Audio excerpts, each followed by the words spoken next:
Magkano bayad mo dyan? 300. Saka pupunta. Cubao. Saan ka nag-aabak sa Pasay? O nadaanan ka lang? Hindi, dito sa may, sa may malapit sa Donald Green. Ah, doon. So galing ka na Cavite. Opo.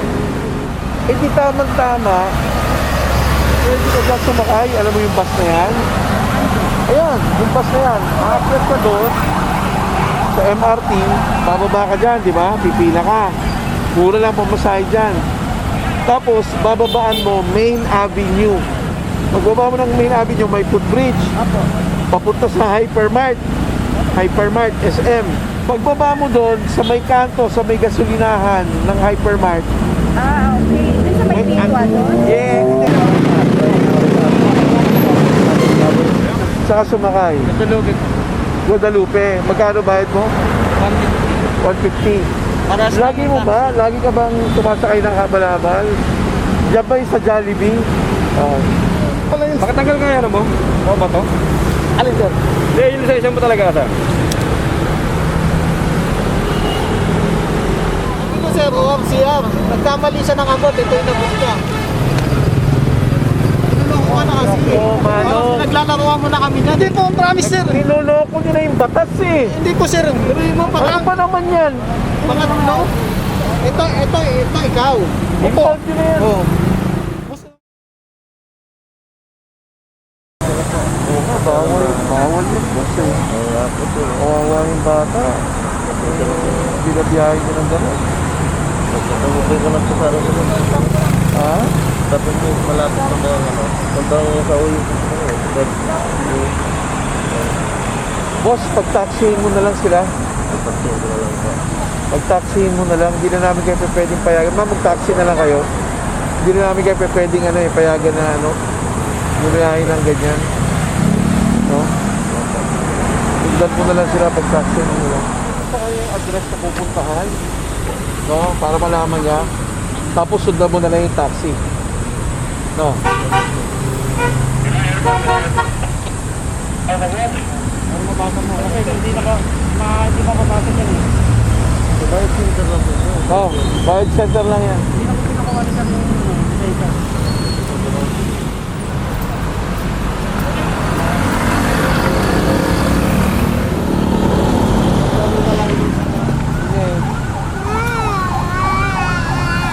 Nay! Nay! Pambayad niyo po ng taxi.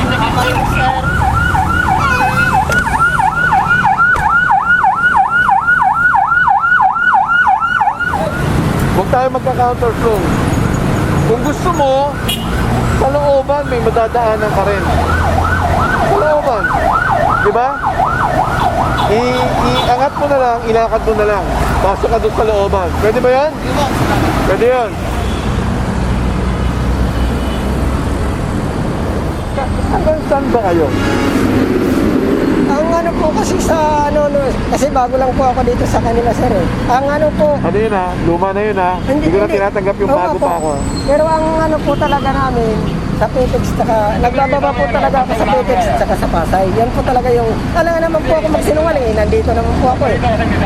Pero sa totoo lang po, bago lang po ako dyan. Pero yung simula nung pagpasok ko dyan, ang pick up po namin, Pasay, Petex. Tapos pagka may papunta ng Pasay, dinidiretso ko po ng Pasay. Pag wala na yung... So out of line kayo? Kaya nga po nakikiusap po ako kung yan, nung kinuha po yung lisensya ko, nakikiusap po ako kasi sabi ko po, ayun kasi Pero matagal ka na bus driver. hindi po, galing po ako sa shuttle. Magkaiba po kasi sir yung yung tawag mo Okay. yung pamasahe. Pero dapat inaalam mo yun. Kaya nga po, siyempre bago lang po Responsibilidad ako. mo yun. Kaya nga po nung inano po yung lisensya ko, nag-ano po ako kasi sabi ko, ang sinabi kasi doon sa opisina, pagka yung nakikita mo, hindi kagaya ng private na pwede pa pumasada. Pag dito sa yung transport, pag nakikita na, hindi na pwede nyo. Kaya yun po yung pinapakiusap ko dito sa kanila, no? Baka pwede pong babaan kasi pag akit ko po, wala na akong, hindi na po ako pwede mamasaya. Oo. Pasensya na, no? Kasi paulit-ulit na lang kami dito. Hindi na nga namin alam kung papaniwalaan pa kita eh. Alam mo kung bakit? Pare-pareho kayo ng rason. Hindi lang ikaw ang una kong hinuli dito na Don Aldrin. Marami na. No? Tuwing uhuli namin, alam mo ang rason? Bago lang ako eh. Hindi ko sinasabi nagsisinungaling ka ha? Hindi ko sinasabi nagsisinungaling ka. Pero yan at yan ang rason ng bawat driver na hinuhuli namin dito.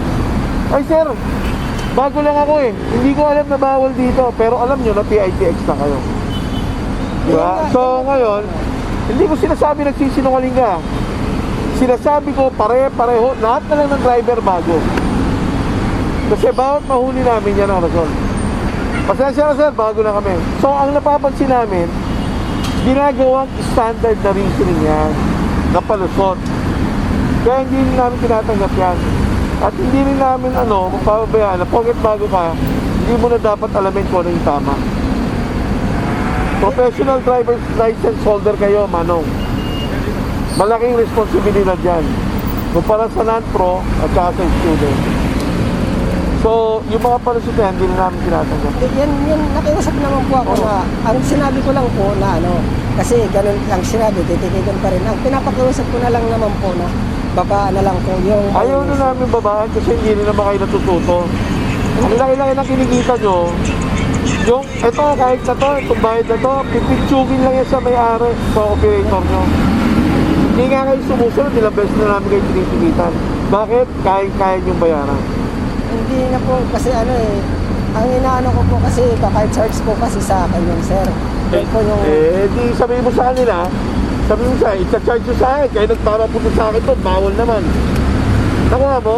Yun nga po, pero... Bakit mo sa akin i-charge yan? Sabi nyo, pupunta ako doon. Alam nyo naman bawal, PITX na tayo. Kaya ako... O ireklamo mo sila sa labor pag tinanggal ka. Kaya po ako, nakikiusap lang din po ako sa inyo kung ano po yung... kung ano po yung Alam nyo mali eh. Hindi lang dapat kayo nakikiusap. Alam nyo lang mali, ginagawa nyo pa eh. Bakit? Para sa pera, di ba? Para sa kita. So, sumunod na lang tayo. Kaya nga po. Ha? Hindi ako. Kayo. Ayun nga po. Hindi kami magsasawang hulihin kayo dito. Kaya nga po, nakikiusap lang po Hindi ako. nga. Huwag ka nang makiusap kasi alam nyo mali ang ginagawa nyo. Kaya pag nahuli kayo, bayaran nyo yung finance. Pasalamat ka, hindi ka namin impound. Dahil na namin lugar sa impounding. Pero darating ang panahon. Kaya kayo, mag-isip-isip kayo sa ginagawa nyong yan. Alam nyo kung bakit? Sinong inaagrabyado nyo? Yung mga ibang biyaheng Cavite na nagbababa, nagsasakay doon sa PITX.